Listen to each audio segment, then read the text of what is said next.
everyone. Today we are going to cover pediatric dentistry. Pediatric dentistry is the specialty limited to dental care for children. This is lecture 10, by the way. Let's talk about informed consent. I know we've talked about it in previous lectures, which we know is the written document that gives the doctor permission to perform the procedure. This is very important in pediatric dentistry because you need the parent or guardian to sign for this. So the requirement of the parent or guardian to sign a document granting written consent to perform any treatment recommended. Another important factor to take into when you're talking about pediatric dentistry is behavioral management. Fear and resistance are common reactions when children are placed in an unfamiliar environment.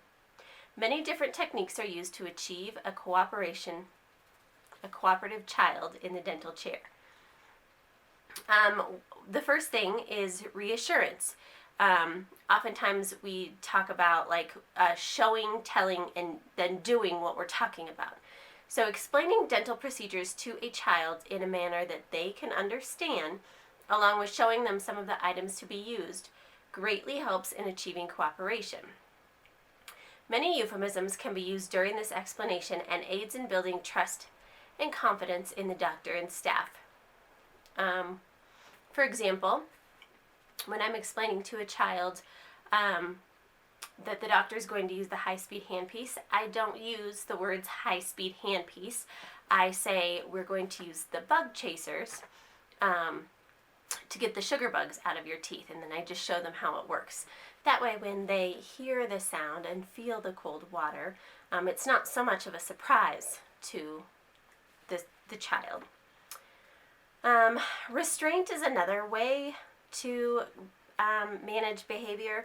Safe and parentally consented restraint, of course, can be utilized to control an uncooperative child in order to successfully complete any dental treatment.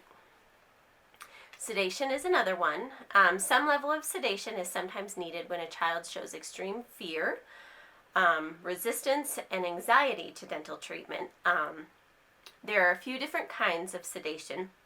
So we have conscious sedation, and this is an oral sedative that can be given to a child to gain cooperation during treatment. This sedative can be administered via pill or liquid form. Then there's inhalation sedation.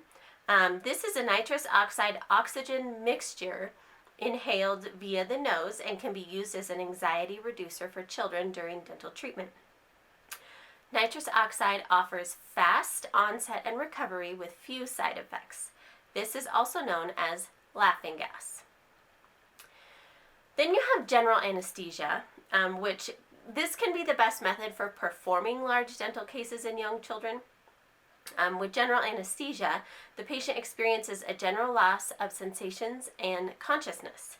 The patient loses all protective reflexes, the ability to obey commands, and to maintain an open airway.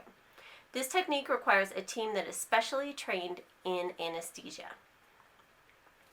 Some of the common pediatric dental procedures that you might encounter are pit and fissure sealants, pulpotomy, and space maintainers.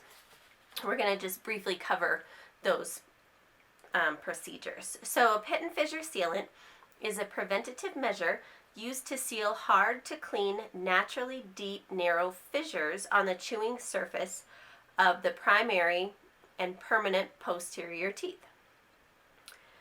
A pulpotomy is performed when decay has caused an invasion into the pulpal chamber of a primary tooth. The procedure is as follows. First, the doc will remove the pulpal chamber tissue, leaving just the pulpal canal. The vacant chamber is then treated with an antibacterial medication that is used to control hemorrhage within the chamber. Then the doctor will mix zinc oxide eugenol into a putty and condense it into the pulpal chamber. Oftentimes the assistant will be the one mixing this and the doctor will place it.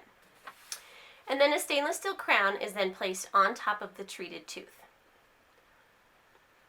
Space maintainers are a device that's used when the premature loss of primary teeth takes place. These devices serve to maintain space within the dental arch until the eruption of permanent teeth takes place. And that's the pediatric dentistry.